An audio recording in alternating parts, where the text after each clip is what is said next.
Mais ce qui est intéressant, Valérie Trierweiler, c'est que vous percez sa stratégie, vous le placez de nouveau, dites-vous, dans la course à la présidentielle. Qu'est-ce qui vous fait dire cela? Est-ce qu'il vous l'a dit? Est-ce que c'est une confidence? Non, je vois, non, parce que je n'ai plus de contact, mais je vois quand il s'est engagé dans la primaire en 2010-2011, qu'il était à 3% et que personne ne croyait en lui.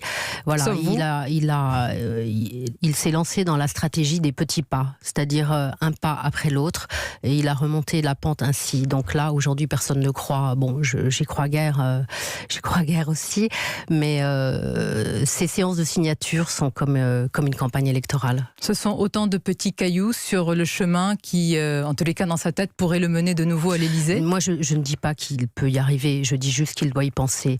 Mais comme Nicolas Sarkozy a continué à y penser, comme Lionel Jospin a continué à y penser, alors qu'il s'était retiré de la vie politique, ces hommes-là ont fait de la politique toute leur vie et ils n'aiment que ça et ils ne vivent qu'à travers ça. Vous avez raison, sauf que vous lui ajoutez, si je puis dire, un moteur en plus, François Hollande. Je ne sais pas s'il faut dire vengeance, mais vous dites qu'il veut, en tous les cas, peut-être saisir sa chance par rapport à celui qui lui a succédé et qu'il honnie. Ce sont vos mots. Oui, Emmanuel Macron. Il s'est fait rafler sa propre candidature. Donc, bien sûr, c'est plus qu'un échec. Hein. C'est une humiliation. Même s'il a été trahi par Emmanuel Macron. La trahison en politique, c'est monnaie courante. Donc, il aurait dû s'y attendre. Il aurait peut-être dû être un peu plus clairvoyant.